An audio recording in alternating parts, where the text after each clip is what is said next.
Hi, everybody. Thanks for joining me.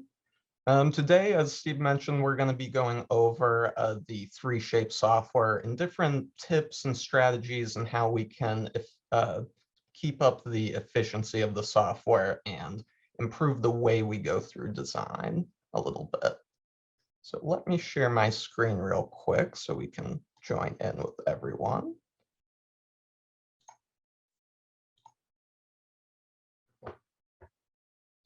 So with the software, we're going to be going through and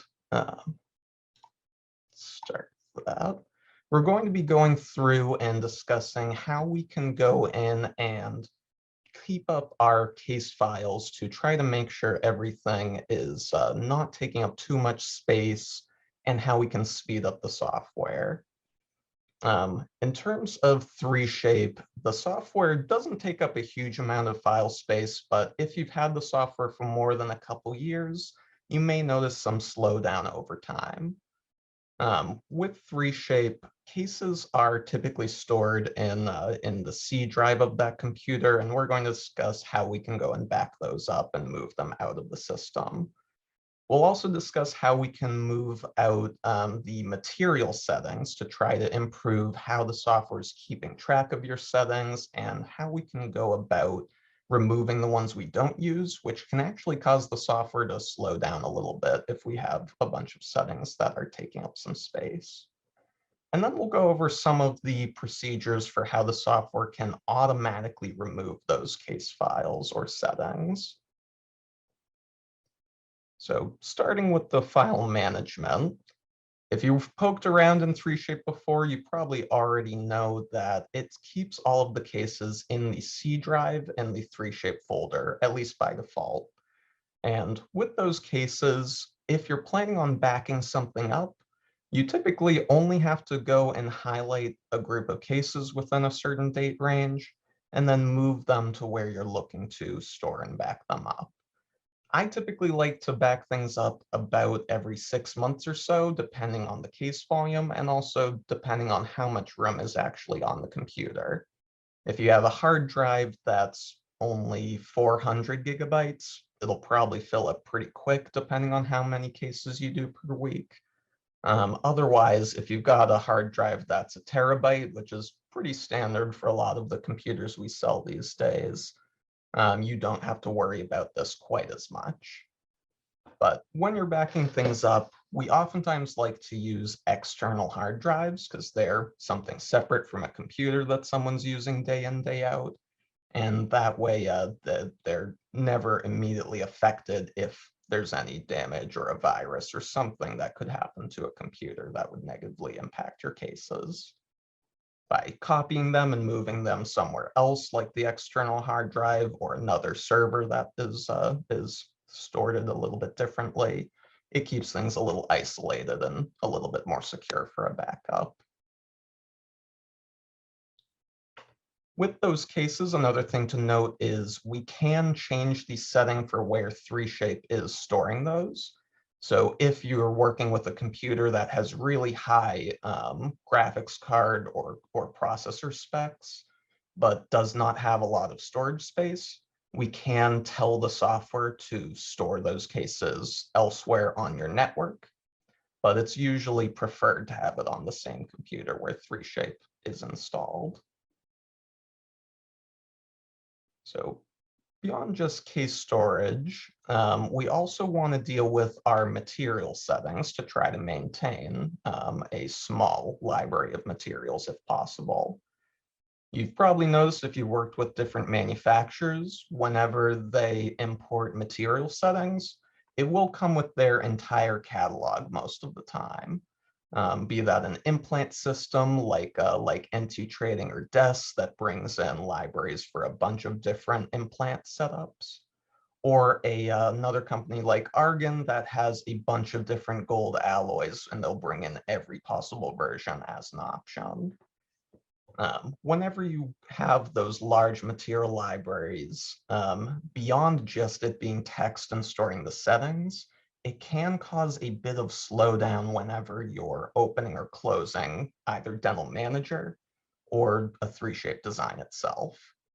So if you can go in and delete specific library settings that you don't use, it can speed up Dental Manager opening or closing. I've especially noticed this on labs that work with implants a lot because implant libraries take up a lot of extra storage space, primarily because of all the different part files like the titanium bases or the analogs or what have you. So I have my control panel open as well, so I'm just going to open that up.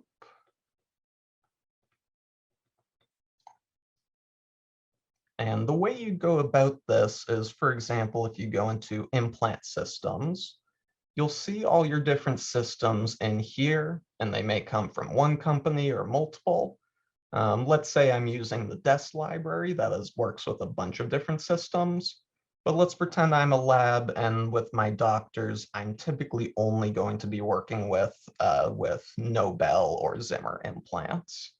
In which case, I can get rid of the implant systems that I know I don't use, like the 3i OsseoSpeed or the Certain. Let's say I don't use those a lot or at all. I can just highlight those and delete them. And by removing those specific items, it should help 3Shape open or close a little bit faster. This can especially be noticed when you've got a system with a lot of clients where multiple computers are trying to grab settings over the network. You may notice that client computers open a little bit slower than the server computer.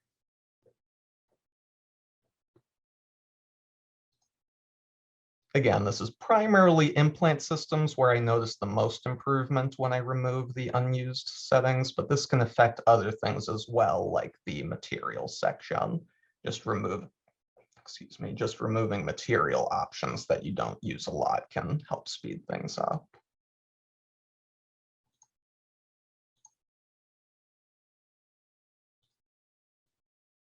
So beyond removing the materials, there are also a section in Control Panel that will automate some of this cleanup option for us. So in here, there are a bunch of different options, and the first two do have a bit of overlap in their purpose. So in here, there's automatically close orders and automatically delete orders. When you have an order that is closed, that means that the software is not looking at it in the same way as open cases where only the scan has been done or the design has just been completed. A closed order has lower priority to Dental Manager, where it will still be visible within Dental Manager, but it won't be looking up that case data constantly. So Dental Manager will run a little bit faster as you're browsing to find your cases.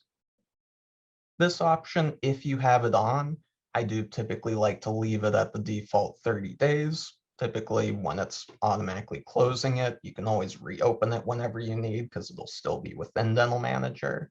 And oftentimes, the cases, by the time you reach the 30-day point, you probably aren't focusing on that case anymore. With automatically delete orders, this is an option that will remove the cases from Dental Manager entirely, but it typically will not remove the files themselves. So even if the case has been removed from Dental Manager with this automatic function, it will still keep the files in the database, in the C drive, 3Shape folder where those files are typically stored. For this setting, I don't like having it set to the 30 days because that's typically a little too frequent. I like having this set to maybe 60 or 180 days so that you still see cases that are within the past couple months, but anything older than that is no longer bogging down Dental Manager at all. This option with delete orders but keep with database is typically going to be better. You'll see a little bit more improvement in your Dental Manager speed, but close orders can be helpful as well. You technically can have both on simultaneously, but it really is only helpful to have either one or the other most of the time. On that same note, the next option, database defragmentation, This is an option that's a little bit newer. It came in with the 2021 version, I believe. And this is one that doesn't have a setting to have it automatically turn on. There's just a button to perform a defragmentation process. And there's really no harm to doing this as frequent as you want. I like to do it every couple months or so, typically at the same time I'm backing up all my other cases. And it just will kind of change the way 3Shape is storing the kind of catalog of your cases to try to keep it to a smaller file size. The last options are all for a little bit more specific cases. They're minimized here, so I'm going to go back to Control Panel. In here, let's go to the System Cleanup section, where we have all of these options. So below defragmentation, we have automatically clean up auxiliary scan files. These are the raw scan files that are used by 3Shape prior to any trimming or annotating that happens during the scanning process. You'll only see these files if you use a 3Shape scanner along with your design software. These can be helpful if we're troubleshooting a case, so I don't like having them removed immediately, but they do take up a bit of extra file size and storage space, so I typically will have this set to just a couple weeks or so, maybe 14 days. So it'll remove them, but the final scan files will still be there. It's just these extra raw scan files that would be removed. The next one, we'll get into this fast order redesign tool in a little bit, but this is an option that will remove some extra files that help with reopening cases for design. This is another one where I typically remove them after it's been a certain time after I've designed the case, usually about 14 days to 30 days. But it's very important for this option to be on if we're using the fast order redesign, because these files can take up quite a bit of extra space. But we'll discuss what that is in a little bit. The last two are specific to 3Shape Communicate, which is 3Shape's service for sending cases back and forth between labs and doctors and between each other. With communicate invalid orders, this is referring to files that came in where there was a problem with the file. It won't show up in your regular inbox. It'll show up in the invalid folders tab. So that'll be in right here if there were any cases that came through that had a problem. You'll typically get an email about this as well, but when they come through that way, if you aren't checking for your invalid orders and removing them after a certain time, they can fill up. This really doesn't affect things too much. It's not as prevalent as it used to be in older versions of the software, but it's something that I usually will keep on. It doesn't really hurt anything. And then the last option is sending screenshots for communicate cases. With Communicate, 3Shape will typically send screenshots of certain progress points of a case. So if you receive a case from a doctor after you've completed the design, it will take a couple screenshots of the completed design and send that through the web portal, as long as everything's being handled through Dental Manager and through Communicate. So that's something where we typically don't need it to continually check for updates after a certain point. So we usually leave this on for about a month. So beyond that, after we've gone in and now that we've discussed different ways we can clean up the software, we're going to discuss some tools for how we're actually going to be designing, along with certain settings you can toggle on and off that change the way the design workflow works. Some of these will be things like the automatic workflows that they've introduced starting in, I believe, 2019, in addition to some steps that are only used for certain types of cases, like the prepare step. And there are also changes 3Shape has made mostly behind the scenes where it's using certain newer methods or algorithms to detect things like the margin or apply the automatic minimum thickness tools. So in here, we're going to be going back and forth between the program a little bit, but starting off, we're still in the control panel program. There's this design options section where there are a bunch of checkboxes to toggle different features on and off. Let me pull that up so we can see that a little bit better. So the first couple can be helpful depending on the types of cases that you do in your lab.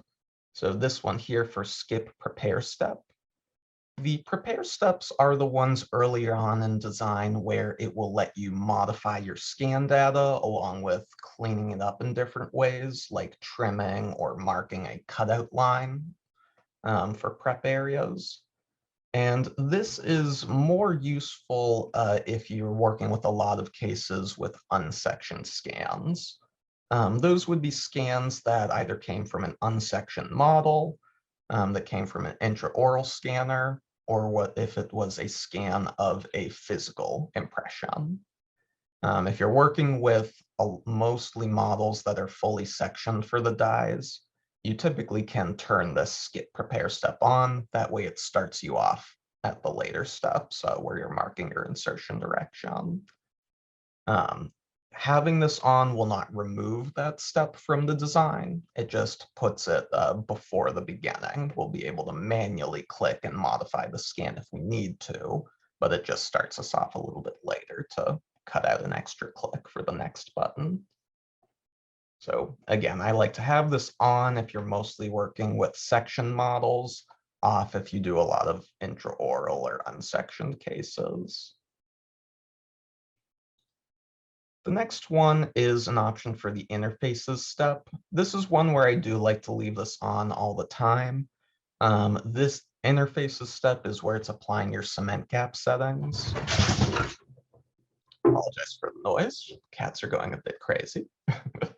The interfaces step is where it's applying your cement gap, and if you know your settings are preset and you never need to change them, you can just toggle this off so that you or your technicians can't go in and modify them.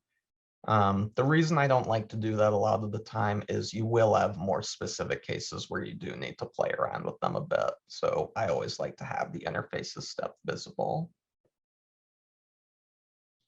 Expert mode doesn't really change too much in the design. All this changes is showing or hiding a couple options on the right-hand side of the design window. This is something I usually am comfortable leaving on. It doesn't really change the way we do our design, so we can leave this there. The next option is one that I always like to adjust. Most people, when you design or install the software, it will have this option on by default, where as soon as you get to the anatomy design step, the tooth shape is already attached to your margin. If you've been using 3Shape for a little bit, you've probably noticed that as soon as you get to that step, it oftentimes will not have the tooth at the ideal position. So if it's already attached to the margin at that point, that means that it could have a weird warping or stretch effect. By having this option turned off, it means the tooth will by default just stay at the floating pontic shape. That way you're free to move it around to the right position before it starts stretching and connecting to the margin. So usually I prefer to have this option off. The next two are to some degree preferential or just determined by whatever you prefer. They don't really affect things as much. This one, new margin line detection algorithm. This mainly was a change between some older versions of the program, I believe 2018, where if this is off, it will use those green dots that you see at the insertion direction step to detect the margin line, where when this is on, it ignores the green dots and will just look for sharp edges in the shape of the prep, which usually does a better job in my experience.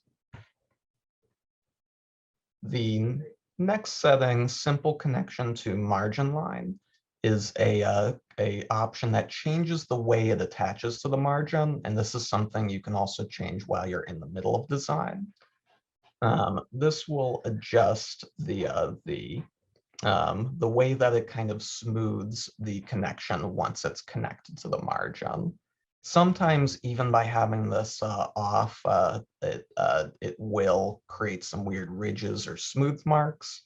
And even when it's on, you may notice certain differences in the way those apply. This is very specific to the shape of the margins you get and what libraries you prefer. So this may be something you need to test out and play around with to determine what's giving you better results without as many clicks.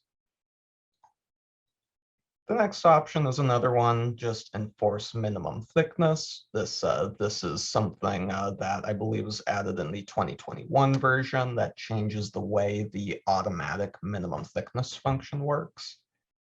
You may have noticed in older versions, if you've got a thin spot on your buccal or lingual sides, it oftentimes will create a pretty obvious bump or dimple when you're applying that minimum thickness. This new kind of algorithm for how it comes up with that minimum thickness is supposed to make it so that it will not create as obvious a bump. I still notice it from time to time, but on the whole, I do find that this is an improvement over older methods. This next one can be particularly helpful for bridge cases, simple initial placement of a smile library. What this means is when this is on and you're designing a bridge, it will try not to move the teeth individually into their spots. It'll try to keep things in the library position. That way things are mostly already lined up with your incisal edge and anterior curve and whatnot. It doesn't make too much of a difference for single crown cases, but for bridge cases, it can be helpful. And the last couple options aren't as important. We have local cross-section where it shows you that 2D cutout when you're editing your margin. You can toggle that on or off if you find it gets in the way. And then some automatic quick processing functions. This one for removables is specific to RPD or denture cases where it does mean the scan is of a slightly lower quality, but it improves some of the loading times for those types of cases. And then the last one, scan pre-processing, is another one where you don't really notice too much of a change, even if this is off, but it does make a subtle improvement to the opening time of a case. So I usually prefer to leave that on. Again, a lot of these you can also change while you're in the middle of design, so you don't necessarily have to affect it here. But some of these can change the way that we get into it a little bit. So continuing forward, the last thing in control panel I want to discuss is the auto workflow function. This was introduced as a specific tool in the 2020 version of the software, where for single crown cases, it will automatically run through all the way to the end of design, and then you can go back and make any final modifications. It's primarily only useful for posterior cases, especially if it's got all three sides for the contacts, your mesial, distal, and occlusal. If you're working on the most posterior unit, it sometimes doesn't give as great a result, but it still should do a decent job. But when you're applying that auto workflow, there are a couple options you may want to adjust to change how it's applying that to try to minimize the amount of adjustments you make after the fact. This first one, crown auto placement, you usually want that checked on so that it is automatically repositioning to fit all of those contacts. The next two, precise or desired cut to antagonist, these are essentially the same as those automatic precise or desired cut to antagonists that you have in the contacts and spacing tool during design. Typically, we only prefer to use the excuse me, the desired option because it does a better job of maintaining the shape of the anatomy as it's adapting to the opposing. And for this setting, it's up to your preference. Most people usually will have this somewhere between 0.05 and 0.2 millimeters, by default at least. And then our last option here, cut to neighbors, is where it controls how it's going to adapt to the neighboring tooth contact. This setting, again, is up to preference as to what value you prefer to have that to. I find most labs have that at negative 0.03, so it's a little bit snug for the contact. But that's something that you may have done some testing to find a better setting for your lab and your milling unit. So with the auto workflow, the way that functions to actually use it, when you finished a design, a scan, it will have an option right in the scanning window to go into design with this method. But if you have a case where the scanning has been complete, but the design has not, you'll also be able to right click and use this auto workflow option. And again, both of these will open the design window.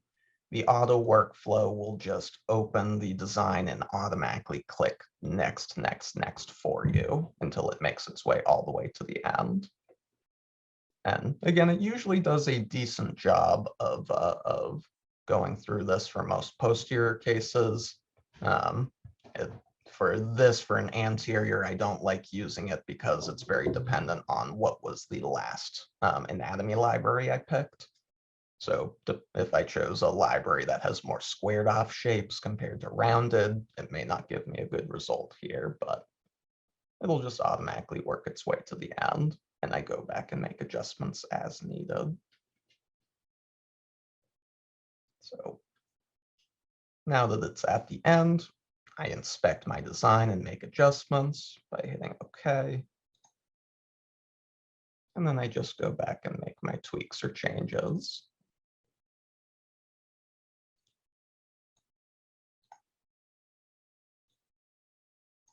So we will come back to this design to go over some of the tools and some ways we can improve how we use them.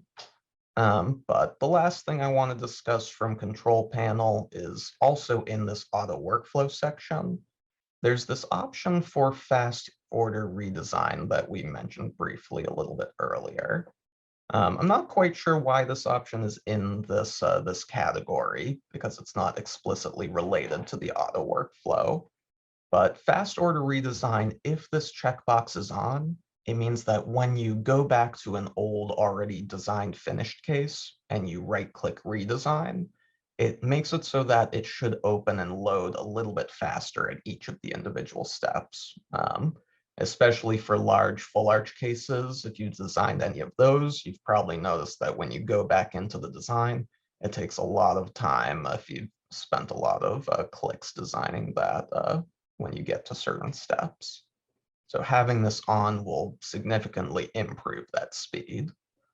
The main downside to having this option on is it increases the file size of a case significantly. In some cases, I've seen it take 4 or 5 times the normal file size. This is something that we unfortunately can't individualize to specific cases. So you're having this use this option for all or none. So when you have this on, just make sure that you go into that system cleanup section to have it automatically remove these extra large files after a certain amount of time has passed. That way you don't fill up your computer too quickly. But the next thing I want to discuss is some of the things you can do just to avoid certain issues that can come up down the line. The first of which is just backing certain things up. Beyond just storing your case files in an external hard drive or another computer or server, we also like to back up the material settings in Control Panel. This would also be backed up in the same files that you import from manufacturers called a DME file, digital material extraction. And this is something that we typically do whenever us Zahn or whoever your reseller is are updating your system. But you typically want to take these files and move them off of the computer, so you always have a backup if the computer has a problem. You also want to make sure whenever possible you can keep up to date. 3Shape is always releasing updates at least a couple times throughout the year, beyond just the main yearly version that they release, usually second or third quarter. They also will have smaller updates for that major version, usually 2 or 3 times throughout the rest of the year. And each of those, beyond just coming out with new features, is always quashing any older bugs. So very important to stay up to date whenever you can. And beyond just upgrading the software, we oftentimes will recommend deleting the software from your computer before reinstalling and then bringing in all your material settings. That can also improve some of the system kind of bogged down that it gets just from collecting updates throughout the years. And then the last thing is the dongle license itself. The dongle is your little 3Shape USB that has all of your licensing on it, and it has to stay plugged into your computer for the software to run. If there's ever an issue with that dongle, maybe someone accidentally knocks into it and damages it, or it somehow just became corrupted digitally, it means that the software will not be able to run until you get a new dongle sent to you, which, of course, depending on shipping times, can be a little bit of time. If you have ever ordered a second scanner, that usually does come with a separate dongle, so you may have an extra dongle on hand that we can move your licensing to remotely. But otherwise, it's just $100 typically to get a backup dongle so that if the primary dongle is damaged, all we do is tell 3Shape remotely to move your primary licensing to the new dongle, and then you're back up and running in the course of half an hour, maybe an hour at most, from the time of diagnosing that. Whereas if you did not have the backup, it could be a day or two. But now I want to discuss the designs themselves. We're going to go over some things we can do whenever we're redesigning to try to kind of keep things a little isolated, and how we want to go about improving our speed in designing. And this we usually track in the form of clicks. Other than just measuring how long it takes you to design, clicks are a good way of determining how efficient you are with the tools themselves. Because if you can get a design done in about 50 clicks, it means you're using the tools with decent efficiency. If it's taking 100 to 200 clicks, it means you're probably going back and forth a little bit with some of the tools. We'll also discuss some of the tools we can use to maximize those, like using the wax knife and some of its presets, or using the mirror tool to avoid having to adapt a library to your case. And we'll go over some other ones while we're in the thick of it. So let's open up that case. So while you're in design, the best way to track how many clicks things are when you're at the anatomy step. You go down to the undo button, and if you click the little black arrow, it'll tell you how many actions have occurred. So it has the little 5 in brackets. So because this was just the auto design, it just did 5 clicks as it was moving the tooth around, connecting to margin, cutting to the neighbors, and opposing. So with all of that, if I undo all 5 clicks, it's back to the free floating pontic. But that's where we'll track our progress. As you're designing, the best way to design is to try to work your way from the biggest changes to the tooth to smaller changes. So in the beginning, I don't like to bog myself down with the wax knife very much. I typically will start off with using a library or using the mirroring tool. So with a library, we obviously would just choose whichever one best fits our design. For anteriors like this, I typically will prefer the mirror tool, but for posteriors, we'll pick our library.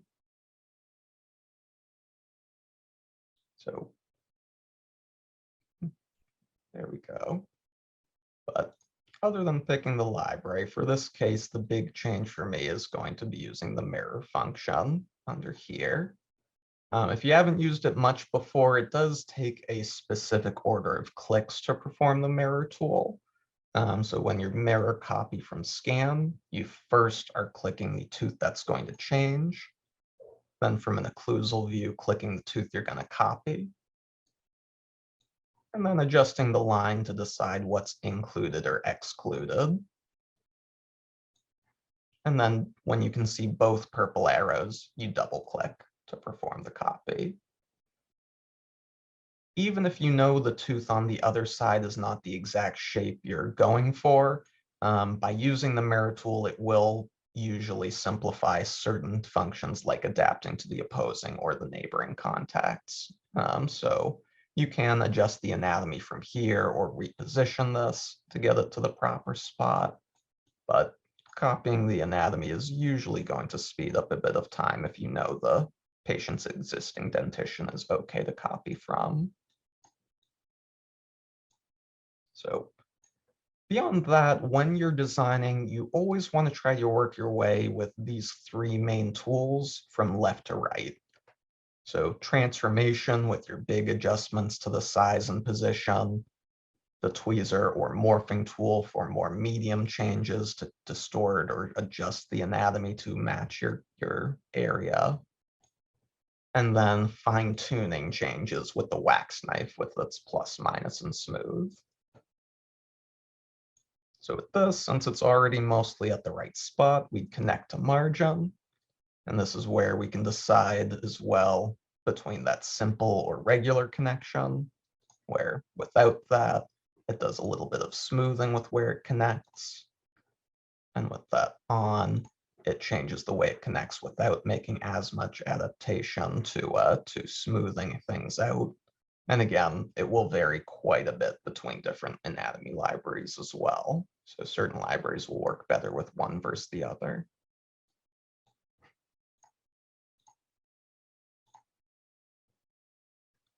We then would start to fine tune things with the Tweezer tool with all of those shortcuts.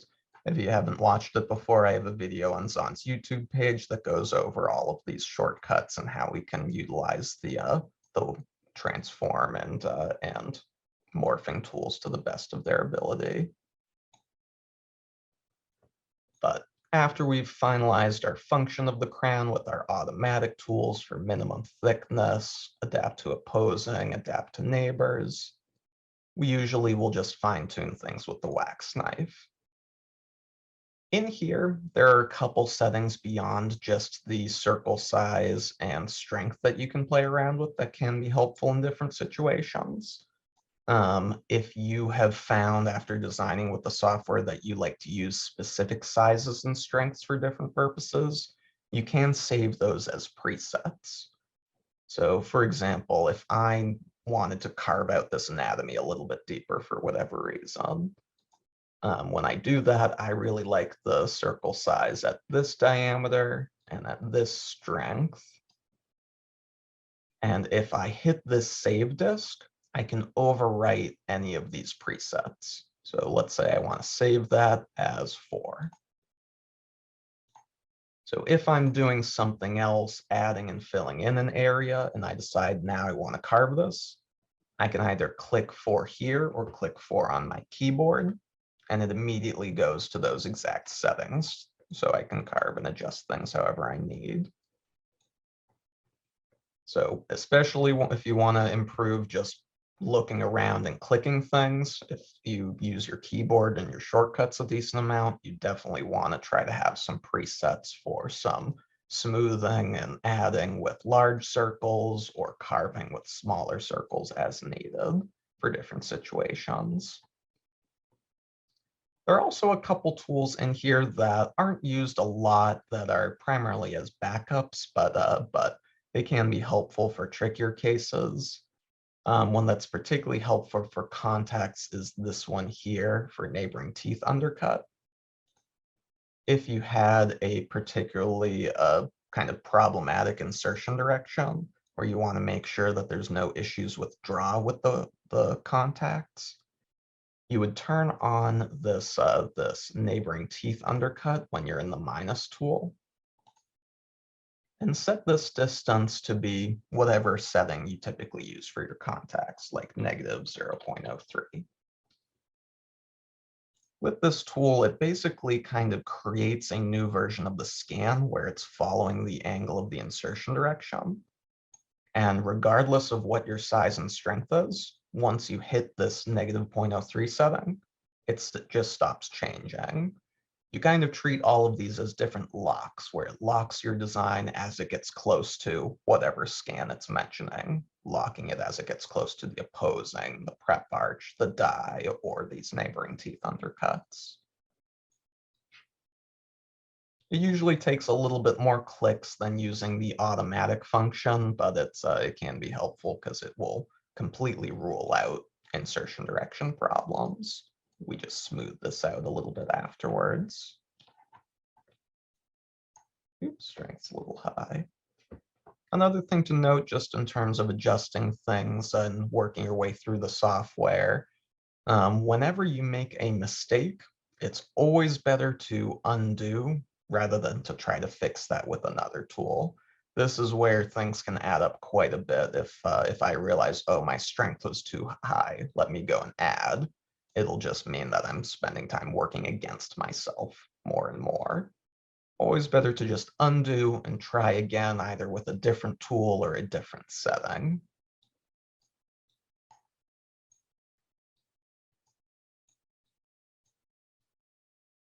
But other than that, there are a couple tools on our right-hand side that can be helpful for checking things, particularly for different contacts and positions. Something I use a lot for anterior cases is this measuring tape.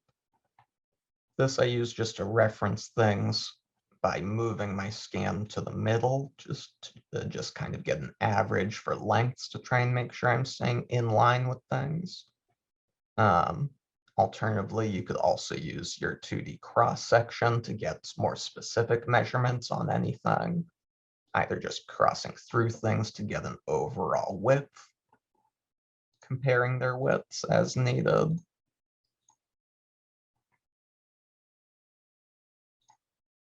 Or getting other settings like your space for contacts and determining how thick or thin things are getting there.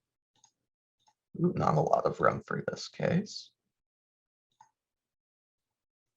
But other than that, that's typically how I'd go about trying to improve things, just trying to make sure that once you've made your bigger changes to try to get things mostly to the right position, wait until you get to the smaller tools to fine tune things as needed.